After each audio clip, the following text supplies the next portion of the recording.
जय हिंद दोस्तों। तो चलिए आज हम लोग फिर बिहार एसएससी सीजीएल के मैथमेटिक्स प्रैक्टिस में हम लोग बिहार एसएससी का जो है सीजीएल 2 का यहाँ पीवाईक्यू देखेंगे और इसमें जो है हम लोग प्रश्नों को लगाने का अभ्यास करेंगे। तो आइए हम लोग देखते हैं बिहार एसएससी मैथ के अंतर्गत सीजीएल 2 का जो है प्रश्नों का हम लोग अभ्यास करेंगे। आइए देखिए, पहला क्वेश्चन है कि एक वस्तु निर्धारित मूल्य पर बेची जाती है यदि उसे निर्धारित मूल्य के 2/3 पर बेचा जाता है ना। ध्यान दीजिएगा, निर्धारित मूल्य के 2/3 पर बेचा जाता तो 10% हानि होगी। तदनुसार निर्धारित मूल्य पर बेचने पर कितना लाभ होता है ना। तो यहाँ पे क्या है, निर्धारित मूल्य के 2/3। तो यहाँ जब फ्रैक्शन है, ध्यान दीजिएगा, ये फ्रैक्शन है, क्या है, 2/3। तो 3 ये हमारा क्या है, निर्धारित मूल्य है, यही हमारा निर्धारित मूल्य, यानी कि सीधा सीधी समझिए ये हमारा मूल विक्रय मूल्य है, ये सेलिंग प्राइस है। और हम लोग क्या करते हैं, उस मूल सेलिंग का जो है सेलिंग प्राइस का उसका 2/3 में बेच देते हैं। तो 3 का 2/3 निकालेंगे तो हमारा जो है मूल्य क्या हो जाएगा, 2 हो जाएगा। यानी कहने का मतलब निर्धारित मूल्य मेरा 3 है और 3 का 2/3 करेंगे तो हमारे पास क्या आएगा, 2। अर्थात इसी 2 में हम लोग बेच देते हैं। और बेचने के बाद क्या होता है, 10% का हानि होता है। तो 10% का हानि होने का मतलब क्या हो गया कि जो है 100 का चीज हम लोग क्या में बेचे, 10 कम करके बेचे, यानी 90% में बेचे। यानी इस 2 का मान आपके पास दिया हुआ है 90%। ठीक है। आइए अब जो है आगे की क्रिया करते हैं। तो 2 का मान 90% है तो एक का मान क्या हो जाएगा हमारे पास, एक का मान हमारे पास 45% हो जाएगा। ठीक है। अब जो है क्या कहता है, तदनुसार निर्धारित मूल्य पर बेचने पर, निर्धारित मूल्य मेरा क्या था, 3, तो 3 पे बेचने पे हम लोग को कितना परसेंट मिलेगा ये देख लेते हैं। तो 45 गुने 3 हम लोग करेंगे तो हमारे पास क्या आ जाएगा, 135%। 135% हमारा क्या निकला, सेलिंग प्राइस 2। ध्यान दीजिएगा, दूसरा सेलिंग प्राइस हमारा 135% 135% निकला, सॉरी। तो आप लोग जानते होंगे कि सीपी हमारा क्या होता है, 100% होता है ना। सीपी हमारा 100% होता है और 100% से ये क्या है, अधिक है। अधिक होने का मतलब है हमारे हमको जो है क्या होगा, प्रॉफिट होगा। और प्रॉफिट कितना का होगा, तो 135 माइनस 100 यानी कि 35% का हमको प्रॉफिट होगा। और यही प्रॉफिट पूछा जा रहा था कि कितने परसेंट का प्रॉफिट आपको होगा जब निर्धारित मूल्य पर हम बेचेंगे उसको। तो जो ऑप्शन जाएगा आपका, ये बी कर लीजिए, ये बी होगा, ये सी होगा, है ना। B, B for best of luck. चलिए, उम्मीद है समझ गए होंगे। इस बार जो है रेलवे में इस तरह का हिसाब बहुत पूछा गया। यहाँ वहाँ लास्ट में वो लगा के पूछा क्या निर्धारित मूल्य का इतना परसेंट पे बेचने पे कितना लाभ या हानि होगा। रेलवे में बहुत ऐसा हिसाब पैटर्न का पूछा गया। आइए, सोमवार, मंगलवार तथा बुधवार का औसत तापमान 40 डिग्री सी है। मंगलवार, बुधवार तथा गुरुवार का औसत तापमान 41 डिग्री सी है। यदि गुरुवार का तापमान 42 डिग्री सी था तदनुसार सोमवार को कितना तापमान था। ये भी जो है अगले सीजीएल में, मतलब फर्स्ट सीजीएल में भी ऐसा पैटर्न का हिसाब पूछा गया है। और इसमें कुछ नहीं है, ये आसानी से आप लगा सकते हैं। तो 3 दिनों का तापमान दिया हुआ है, सोम प्लस मंगल प्लस बुध। ठीक है। सोम बुध, सोम मंगल बुध का तापमान, औसत तापमान दिया हुआ है। तो औसत को योग निकालेंगे तो क्या होगा, 3 दिन का तो 3 से गुना कर देंगे, जो भी उसका औसत है 40 डिग्री सी। 3 गुने 40 डिग्री कर देंगे। हम लोग यहाँ पे गुना नहीं करते हैं, ऐसे ही इसको रखते हैं। आइए, फिर दिया होगा एक छोड़ करके, सोम छोड़ करके दिया है मंगल बुध और गुरु। मंगल बुध प्लस गुरु, इसका औसत दिया होगा कितना है, 41 डिग्री। ठीक है। अब देखिए, अब क्या करते हैं, मंगल बुध गुरु में जो है सोम मंगल बुध घटा देते हैं, है ना। तो घटाने के बाद हमारे पास क्या आएगा, मंगल से मंगल खत्म हो जाएगा, बुध से बुध खत्म हो जाएगा। अब बच जाएगा क्या, चूंकि इसमें इसको घटा रहे हैं, ठीक है, इसमें जो है ऊपर वाले को घटा रहे हैं, तो हमारे पास जो बचेगा वो बचेगा क्या, गुरु माइनस सोम बराबर क्या होगा, ये 3 को हम लोग कॉमन कर लें। 3 कॉमन कर लेंगे तो 41 डिग्री माइनस 40 डिग्री, तो हमारे पास क्या हो जाएगा, 1 हो जाएगा, तो 3 गुना 1 करेंगे 3। अब जो है आपका क्या है, गुरुवार का तापमान दिया हुआ है 42 डिग्री। गुरुवार का तापमान यहाँ पे लगा दीजिए, माइनस सोम बराबर ये 3 हो जाएगा। इसलिए सोम का तापमान आप निकाल सकते हैं। सोमवार का तापमान क्या हो जाएगा, 42 में से 3 घट जाएगा, है ना। 42 माइनस 3 अर्थात 39 डिग्री। 39 डिग्री कहें तो आपका ऑप्शन जो जाएगा डी। डी फॉर डाउट के लिए। चलिए चीजें समझ गए होंगे, इसमें कुछ नहीं था। ये इसी पैटर्न पे आता है, 3 आएगा शुरू से और 1 छोड़ करके जो है फिर जो है 3 का मान देगा। और इसमें यहाँ पे जो ही रहे उसको गुना मत कीजिए, क्योंकि यहाँ जो है कॉमन लेने के बाद गुना भाग से हम लोग बच गए। चलिए अगले क्वेश्चन पे हम लोग चलते हैं। आइए, कहता है एक बंदर गोलाकार खंभे जो 21 मीटर ऊंचा है पर 1 मिनट में 6 मीटर चढ़ सकता है, लेकिन अगले 1 मिनट में 3 मीटर फिसल जाता है। बंदर को खंभे की चोटी पर पहुंचने में कितना समय लगेगा। देखिए ये भी अच्छा क्वेश्चन है, और इस क्वेश्चन को सबसे पहले इसका पैटर्न समझिए। एक खंभा है और खंभा की ऊंचाई क्या है, कुछ भी रहे, या देख लीजिए 21 मीटर है। एक बंदर जो है चढ़ता है, पहले चढ़ेगा पहले मिनट में, और ये चढ़ता कितना है 6 मीटर, और अगले मिनट में जो है 3 मीटर फिसल जाता है। तो वास्तव में वो चढ़ा कितना, यानी कि जो फिसल के बचा तो 6 मीटर में से 3 मीटर फिसल गया, तो चढ़ा क्या 3 मीटर।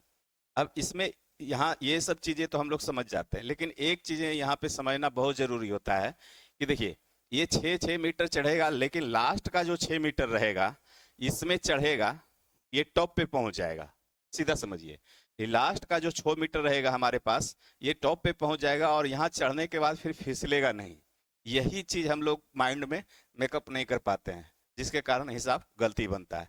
तो ऐसे क्वेश्चन में खंभा पे चढ़ने वाला क्वेश्चन में रहे और लास्ट का जो है जो टॉप होता है, लास्ट के मिनट में वो टॉप पे पहुंच जाएगा, और टॉप पे पहुंचने के बाद वो फिर नीचे नहीं फिसलेगा। ये ऐसा जानिए। तो जो भी रहे, जैसे ये 6 मीटर चढ़ रहा है, अगर दूसरे क्वेश्चन में 8 मीटर रहे, 4 मीटर रहे, तो उस 6 मीटर को यहाँ हम लोग जो है सबसे पहले टोटल ऊंचाई में माइनस करके रख लेंगे, है ना। तो 21 में से 6 हम लोग माइनस करके रख लेंगे, तो हमारे पास क्या बचेगा, अब 15 मीटर बचेगा। और इसी 15 मीटर को हम लोग जो है चढ़ेंगे और फिसलेंगे, है ना। ये 6 मीटर को जो हम लोग क्या किए, लास्ट के लिए रख लिए, और अब 15 मीटर में जो हम लोग फिसलेंगे चढ़ेंगे, फिसलेंगे चढ़ेंगे। उसी तरह से अगर क्वेश्चन में हम कर रहे थे कि अगर कोई डाटा दूसरा रहे, जैसे 8 मीटर चढ़ता है पहले मिनट में और 4 मीटर फिसल जाता है, तो जो भी डाटा रहे उसको टोटल ऊंचाई में से आप घटा करके रख लीजिएगा, ठीक है। तो अब जो चढ़ना क्या है, हमको 15 मीटर, और 15 मीटर जो है चढ़ेंगे फिसलेंगे तो क्या होगा, तो वास्तव में ये क्या है, इसको 3 मीटर चढ़ने में क्या लग रहा है, 2 मिनट का समय लग रहा है यहाँ पे, है ना। 2 मिनट का समय लग रहा है।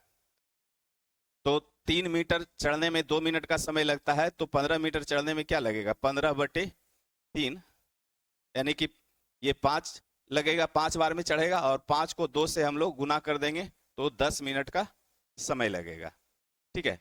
आप समझ रहे होंगे, 3 मीटर चढ़ने में हमको 2 मिनट लगता है, तो 3 मीटर करके कितना बार, 5 बार चढ़ेंगे, और 5 बार चढ़ेंगे तो 5 बार चढ़ने में हमको समय क्या लगेगा, 2-2 मिनट हर बार लग रहा है, तो 5 दूनी 10 मिनट लगेगा।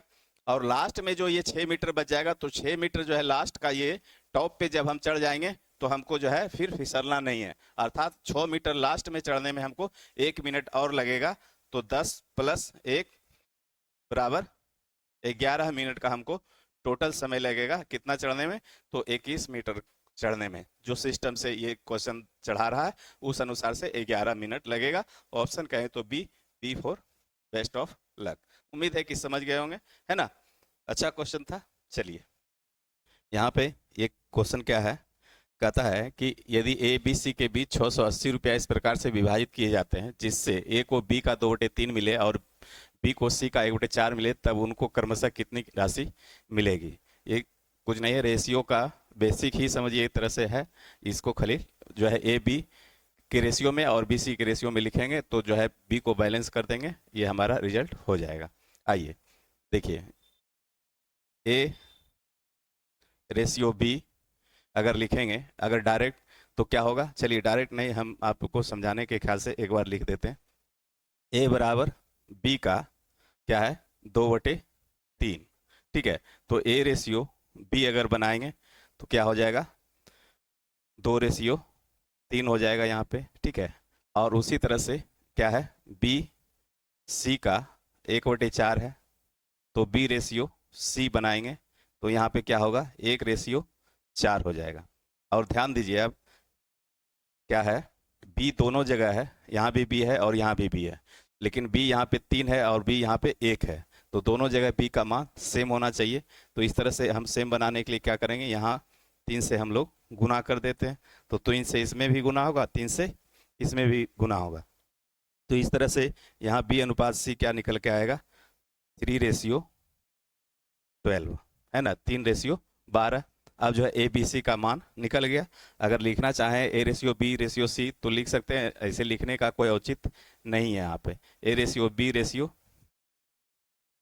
सी हमारे पास क्या आया जो है 2/3/12, 12 3 15 2 17, यानी टोटल रेशियो से 17, लेकिन वास्तव में 680, यानी रेशियो 17 का मान यहाँ पर रखते हैं हम लोग।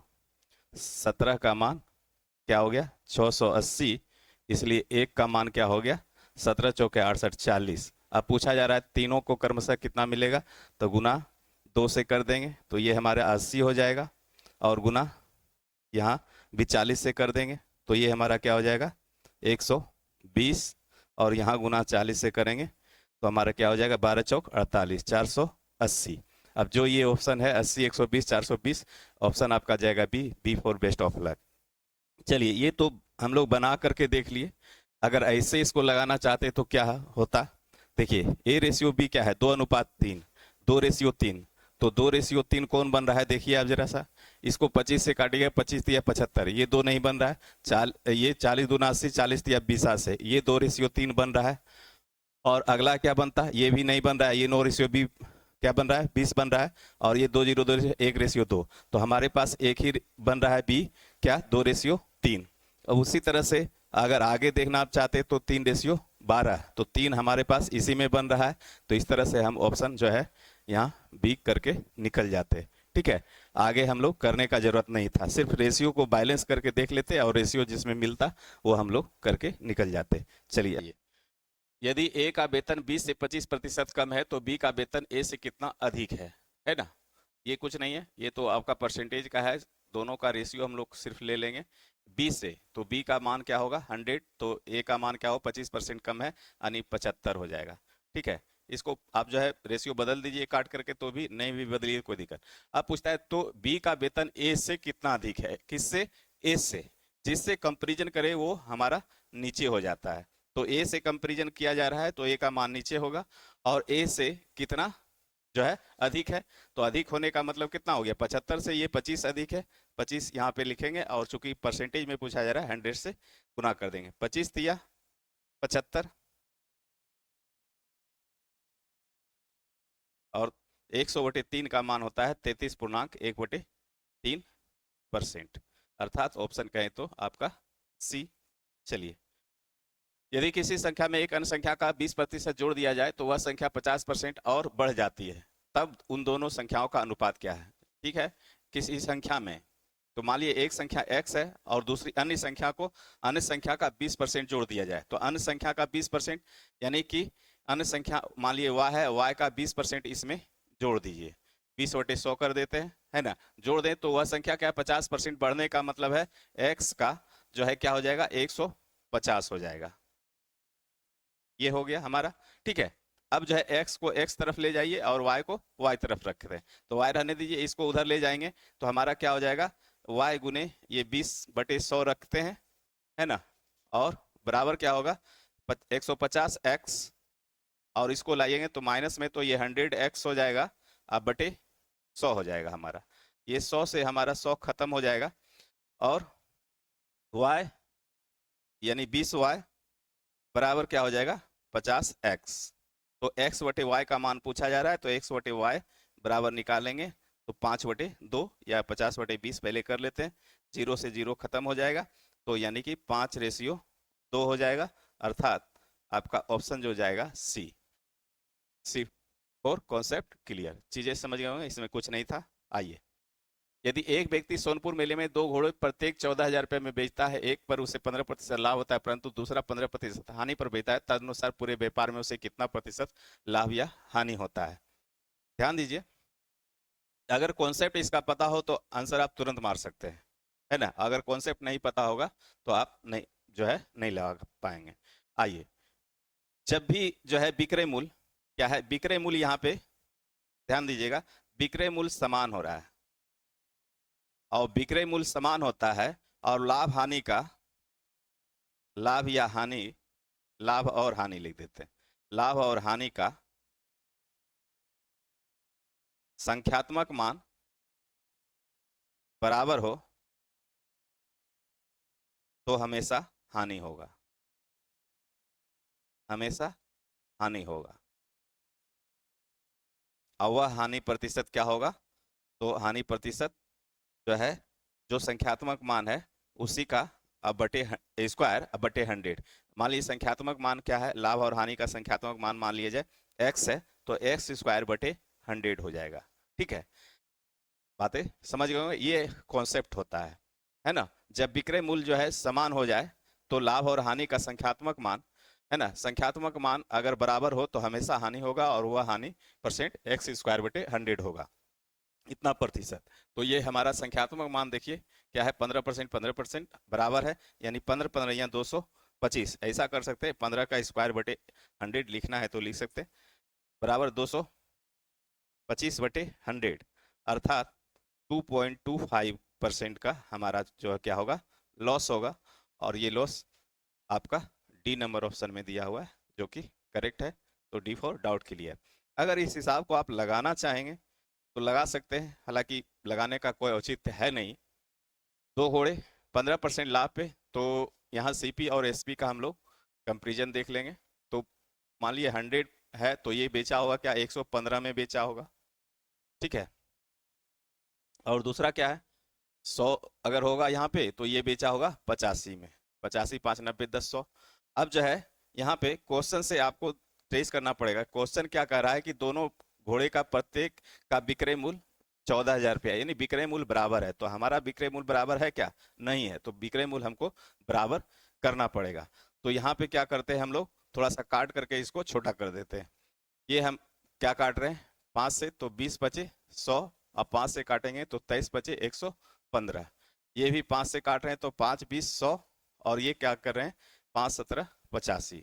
ठीक है, अब जो है हम लोग क्या करते हैं, तो ये 20:23 है और 20:17 है, तो इसको बराबर करने के लिए यहाँ 17 से गुना और यहाँ 20 से गुना। ठीक है, तो 17 दूना 34, ये हमारा क्या हो जाएगा 340, और ये हमारा क्या हो जाएगा 17 तिया 51, और 17 दूना 34, अब 5 39, 391। ठीक है, 17 तिया 51, 17 दूना 34, 5 39, और इसको 20 से गुना करें तो ये तो हमारा, सॉरी यहाँ 23 से गुना होगा, 20 नहीं, ये हमारा 23 से गुना होगा। ठीक है, क्योंकि 23 से इसको गुना करेंगे और 17 से इसको, ये 23 लिखाएगा। चलिए, तो हम लोग 23 से इसको गुना करेंगे तो ये हमारे पास 391 आएगा, और 23 से इसको गुना करेंगे 23 दूना 46 हो जाएगा, 23 दूना 46, यानी 460। अब देखिए दोनों का हमारा विक्रय मूल्य क्या है, 0 6 4 10, 4 3 7 और 1 8, 800 हो गया, और हमारा सॉरी ये क्रय मूल्य हो गया दोनों का, और ये हमारा विक्रय मूल्य क्या हो जाएगा, 2 9 9 18 का 8, 3 3 6 1 7, यानी 782 रुपया। क्रय मूल्य हमारा 800 रुपया और विक्रय मूल्य हमारा 782 रुपया, तो क्या हो रहा है, हानि हो रहा है, कितने का, तो 82 8 90 10 100, यानी 18 का कितने पे, 800 पे, अगुना 100 कर देंगे, तो ये हमारा 2 जीरो से 2 जीरो खत्म हो जाएगा, 2 से काट दीजिए, 2 चौके 8, 2 नमा 18, 4 से भाग दे दीजिए, 4 दूना 8, और फिर 4 दूना 8 पॉइंट लगा करके, और 4 पचे 20। ठीक है, तो इस तरह से 2.25% का लॉस यहाँ से भी, लेकिन इतना करने का जरूरत नहीं है, एक कॉन्सेप्ट बेस हिसाब था, तो इसलिए कॉन्सेप्ट क्लियर है तो यहाँ से आप मार करके निकल जाएंगे। आइए, चीनी का मूल्य 10% गिर जाता है तो किसी घर में चीनी की खपत कितने प्रतिशत बढ़ाई जाए ताकि चीनी पर होने वाले व्यय में कोई गिरावट ना आए। ये भी कॉन्सेप्ट पे हिसाब है, कॉन्सेप्ट पे हिसाब होगा तो आसानी से आप जो है शॉर्ट में इसको करके निकल जाएंगे। कितना, तो पहले 100 था, है ना, 100 में 10% का गिरावट कर दिया, यानी कि कम कर दिया तो 90 हो गया, और फिर हमको जो है 100 पे ही जाना है। तो इसका मतलब क्या हो गया, 10 का वृद्धि करेंगे, 10 का वृद्धि कितना में, 90 में, तो 100 में क्या करेंगे, तो ये हमारा जीरो से जीरो खत्म हो गया, 11.1/9% का वृद्धि करना होगा। ये आपका ऑप्शन डी जाएगा। ठीक है, अब ये कैसे हुआ इस चीज को समझना है तो देख लीजिए। मूल्य में यहाँ पे गिरावट हो रहा है, मूल्य में गिरावट हो रहा है, लेकिन उसका जो है खपत जो है बढ़ा दिया, तो इसका मतलब है एक्सपेंडिचर यहाँ पे कांस्टेंट है, यानी खर्च हमारा जो है क्या है, कांस्टेंट है। ध्यान दीजिएगा, खर्च यहाँ पे कांस्टेंट रखेंगे, यानी मूल्य पहले कम रहा होगा तो हम जो है मूल्य पहले अधिक रहा होगा तो भी जो है हम क्या कर रहे होंगे, जो है उतना ही खर्च कर रहे होंगे। जो है मूल्य कम भी गया तो भी हम लोग जो है खर्च उतना ही रखेंगे। तो एक्सपेंडिचर हम हमेशा कांस्टेंट यहाँ पे रखना होगा। तो क्या होगा, 10% मूल्य गिर जाता है, तो मूल्य 10% गिरने का मतलब क्या है, 100 का चीज हम लोग को 90 में मिल रहा होगा। तो इसको हम लोग फ्रैक्शन में बदल देते हैं, 10% को 1/10, और 10 से चीजें क्या हो गया, 9/10 हो गया। तो यहाँ पे एक्सपेंडिचर बराबर क्या होता है, प्राइस इंटू कंजप्शन, है ना। तो प्राइस पहले क्या रहा होगा, 10 रहा होगा, और अब जो है प्राइस क्या हो गया, 9 हो गया। ठीक है, अब एक्सपेंडिचर को हमको जो है कांस्टेंट रखना है, तो प्राइस जो क्या है, कंजप्शन का प्राइस जो है, प्राइस का उल्टा जो है हमारा क्या हो जाएगा, कंजप्शन हो जाएगा, यहाँ 9 हो जाएगा और यहाँ पे 10 हो जाएगा। तो ये हमारा 90 है और ये हमारा 90 हो गया। दोनों स्थिति में हमारा एक्सपेंडिचर क्या है, समान रह गया। अब पूछा जा रहा है कि जो है कंजप्शन को बढ़ाना है, तो कंजप्शन देखिए बढ़ रहा है ना, 9 से 10 हो रहा है, इसका मतलब है कि एक का वृद्धि कितने में, 9 में, क्योंकि पहले हमारा क्या है, 9 है, तो 1/9 का मान ही होता है 11.1/9, या इसको 100 से गुना कर दिए तो 11.1/9%, है ना। इसी का डिटेल है और ये शॉर्ट हमारा ये है। चलिए, क्वेश्चन क्या कह रहा है, यदि कक्षा में 32 लड़कियां हैं और लड़कियों और लड़कों का अनुपात 16:9 है, तब कक्षा में कितनी फीसदी लड़कियां हैं। तो हमारा क्या है, ये अनुपात दिया हुआ है लड़कियां और लड़कों का, तो लड़की का अनुपात है तो 16 अनुपात का मान दिया हुआ है, लड़की कितना 32, तो अनुपात 1 का मान 2 हो जाएगा। अब जो क्या पूछा जा रहा है, कक्षा में कितनी फीसदी लड़कियां हैं, तो लड़कियां तो सबसे पहले टोटल का मान 16, 9, 25, रेशियो 25 का मान कितना हो जाएगा, रेशियो 25 का मान हमारे पास 2 गुना 25 अगर करेंगे तो 50 हो जाएगा। इतना आप जो है मन में भी कर सकते थे, कोई दिक्कत नहीं, 50 हो गया। तो 32 लड़कियां हैं कितने में, 50 में, तो 100 में क्या हो जाएगा, 50 दूनी 100, अर्थात 32 दूना 64, यानी ऑप्शन आपका जाएगा सी। चलिए अगले क्वेश्चन पे, एक दर्जी के पास 37.5 मीटर कपड़ा है, उसे 1 मीटर में 8 पीस काटना है, तदनुसार पूरे कपड़े में कुल कितने पीस बनेंगे। कोई दिक्कत नहीं है, ये सिर्फ गुना भाग है। ध्यान दीजिएगा, 1 मीटर में 8 पीस काटना है, तो 37.5 में क्या काटेगा, 37.5 मीटर में 1 मीटर में 8 पीस, तो 37.5 मीटर में गुना 8 से कर देंगे, तो हमारे पास क्या निकल के आएगा, 8 × 5 = 40 के जीरो, बाकियत में 4, 8 × 7 = 56, 4 60 के जीरो, बाकियत में 6, 8 × 24 = 6 30। ठीक है, 8 × 5 = 40 के जीरो, 8 × 7 = 56, 4 60 के जीरो, बाकी में 6, 8 × 24 = 36, यानी 300। ऑप्शन कहे तो इनमें से कोई नहीं। ठीक है, अगला क्वेश्चन पे चलिए। तीन कार की गति का अनुपात 2:3:4 है, तदनुसार उन तीनों कारों द्वारा समान दूरी तय करने में समय का अनुपात क्या होगा। देखिए, ये सब बेसिक कॉन्सेप्ट पे है, बेसिक कॉन्सेप्ट क्लियर होगा तभी आप हिसाब को लगा पाएंगे। कहता है कार की गति का अनुपात 2:3:4 है, क्या है, चाल, गति मीन्स क्या हो गया, चाल, चाल का अनुपात क्या है, 2:3:4। अब कहता है तीनों कारों द्वारा समान दूरी तय करने में समय का अनुपात क्या होगा। तो आप लोग जानते होंगे चाल का उल्टा क्या होता है, समय, चाल का उल्टा समय करेंगे तो 4:3:2 हो जाएगा, यही आपका आंसर हो जाएगा, 4:3:2, यानी option B, B for best of luck. चूंकि चाल मिस हो गया, क्या, जो जितना अधिक चाल से चलेगा उसको उतना कम समय लगेगा, यानी चाल और समय में क्या है, समान दूरी रहे तो उल्टा हो जाता है। यहाँ पे क्या है, डिस्टेंस को कांस्टेंट कर दिया गया है, डिस्टेंस कांस्टेंट हो जाने के बाद, यानी दूरी नियत हो जाने के बाद, समय का उल्टा क्या है, व्युत्क्रमानुपाती होता है क्या, टाइम स्पीड, या स्पीड का व्युत्क्रमानुपाती टाइम, ऐसा सोच सकते हैं। तो बस वही चीज है, यहाँ पे रेशियो है तो चाल का उल्टा समय हो जाएगा। चलिए अगले क्वेश्चन पे हम लोग चलते हैं। एक कार्य पूरा करने में 20 से 50% अधिक समय लेता है। यदि दोनों एक साथ कार्य करते हैं तो उन्हें कार्य पूरा करने में 18 दिन लगते हैं। तदनुसार यदि बी अकेले ही कार्य करे तो कितने दिनों में कार्य पूरा होगा। ये भी टाइम एंड वर्क का है। आइए हम लोग देख लेते हैं। तो कहा जा रहा है क्या, ए बी से, ए क्या है, बी से क्या है, 50% अधिक दक्ष है। तो 50% अधिक होने का मतलब 150, ये क्या है, हमारा इफिशियंसी है, ध्यान दीजिएगा, ये हमारा इफिशियंसी है। तो इसको हम लोग थोड़ा सा शॉर्ट कर लेते हैं, 50 दिया 150, 50 दूनी 100, यानी कि 3:2, यानी कि ए क्या है, 3 भाग कार्य कर सकता है और बी 2 भाग कार्य कर सकता है एक दिन में। आइए अब कहता है कि यदि दोनों एक साथ कार्य करें तो उन्हें कार्य करने में 18 दिन लगते हैं। तो इफिशियंसी का उल्टा क्या होता है, डेज होता है ना, ये भी हम लोग जानते हैं। लेकिन यहाँ पे जो है हम लोग को क्या देखना है कि तदनुसार बी दोनों कार्य करता है तो 18 दिन लगता है, तो बी अकेले कितना काम करेगा। तो टाइम एंड वर्क में सबसे पहला चीज होता है हम लोग काम को ढूंढते हैं, है ना, एकदम जो है इसको गांठ बांध के रखिए। टाइम एंड वर्क में सबसे पहला काम होता है काम को ढूंढना। काम जब तक नहीं पता होगा तब तक आप जो है काम नहीं करवा पाएंगे, ठीक है।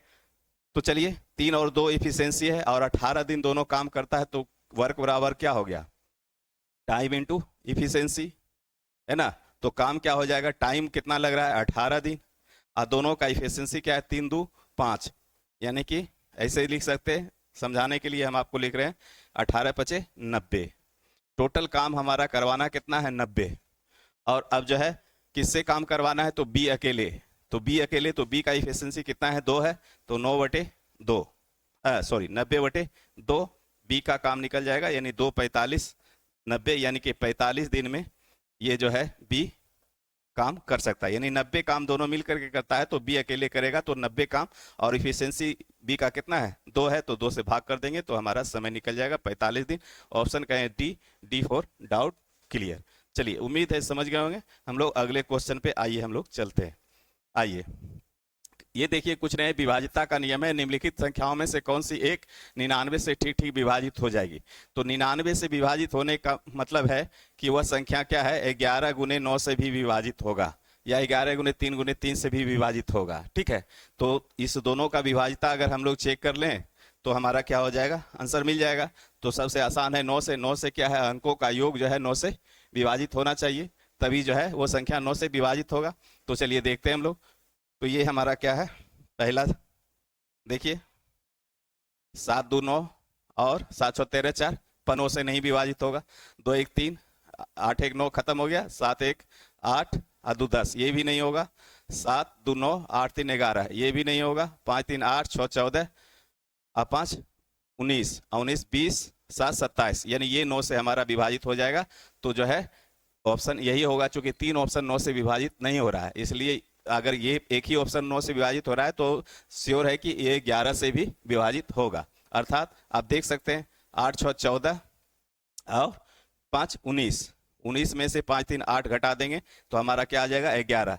तो 11 का विभाजिता का नियम है सम स्थानों का अंकों का योग विषम स्थानों के अंकों का योग का अंतर अगर 0 या 11 हो तो वह 11 से विभाज्य होगा, इसलिए ऑप्शन हमारा डी होगा। ये विभाजिता के नियम पे आधारित था। चलिए अगला क्वेश्चन हम लोग देख लेते हैं। अगला क्वेश्चन कहता है भिन्न 4/5 6/7 2/9 9/11 और 3/8 को उनके मूल्यों के अवरोही क्रम में क्रमबद्ध करने पर इनमें से कौन सा भिन्न चौथा होगा। तो क्या कहता है, डिस्केंडिंग ऑर्डर में आपको सजाना है। डिस्केंडिंग ऑर्डर मतलब घटते क्रम में। तो घटते क्रम में क्या होता है, सबसे बड़ा पहले भिन्न होगा, उससे जस्ट छोटा, उससे छोटा, यानी सबसे लास्ट में छोटा रहेगा। तो आइए हम लोग देख लेते हैं। यहाँ पे भिन्न क्या है आपके पास 4/5, उसके बाद 6/7, उसके बाद 2/9 9/11 3/8। हम लोग यहाँ पे क्या करते हैं, क्रॉस मेथड लगा देते हैं, है ना। क्रॉस मेथड लगा देंगे तो क्या होगा, 7 चौके 28 और 5 छक ये हमारा क्या हो जाएगा 30, यानी कि भिन्न बड़ा ये निकला, ये वाला हमारा बड़ा निकला इस दोनों में। आइए 6/7 बड़ा निकला, तो 6/7 का तुलना 2/9 से कराते हैं। तो क्या हो जाएगा, 9 छक 54, 7 दूनी 14, यानी ये 54 हो गया, ये 14 हो गया, यानी फिर भी बड़ा हमारा यही निकला। ठीक है, अब आइए, अब जो है 2/9 से कंपेरिजन 9/11 से करा देते हैं। 6/7 गुने 9/11, एगर 6 66 और 7 नमा 63, यानी फिर भी बड़ा हमको यही निकला, है ना। अब जो है लास्ट में 6/7 अगुने 3/8 से करा देते हैं, तो 8 छक 48 और 7 21, यानी फिर भी बड़ा हमको यही निकला, यानी सबसे बड़ा भिन्न हमारे पास क्या निकल के आया, 6/7। आइए उसके बाद देखते हैं, तो 6/7 का मान क्या निकला सबसे बड़ा, उसके बाद बड़ा कौन होगा, तो उसके बाद बड़ा जब होगा तो ये 6/7 का मान हमारे पास आ गया, है ना। और उसके बाद जो है बड़ा 6/7 से जो है जस्ट मतलब सॉरी बड़ा नहीं, 6/7 से जस्ट छोटा कौन देखेंगे, तो 6/7 से जस्ट छोटा जिसका 63 का मान क्या है, ये 63, तो 63 किसका मान है, 9/11 का, यानी 6/7 से जस्ट छोटा जो हमारा निकलेगा भिन्न 9/11 आएगा।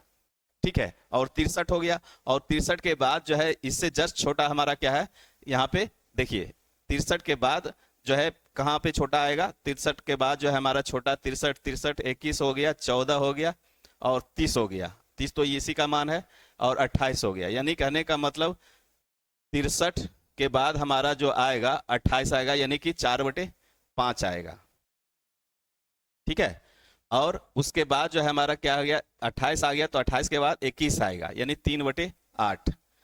ठीक है, और उसके बाद जो लास्ट में एक भिन्न क्या बच गया हमारा, 3/8 बच गया, और 2/9 ये हमारा लास्ट में आ जाएगा। अब देखिए कंपेरिजन भी कराइएगा तो हो जाएगा, एगर 6 66 9 7 63, यानी कि ये बड़ा हो गया, और इसमें 9 5 45, एगर 6 44, यानी ये बड़ा हो गया, और इसमें 8 चौक 32 और 5 तिया 15, ये बड़ा हो गया, है ना, 9 तिया 27 और 2 ना 16, यानी ये बड़ा हो गया। तो इस तरह से चौथा नंबर पे जो हमारा आएगा 3/8, यानी ऑप्शन कहें तो हमारा सी जाएगा, सी फॉर कॉन्सेप्ट क्लियर। चलिए अगले क्वेश्चनों पे चलते हैं हम लोग।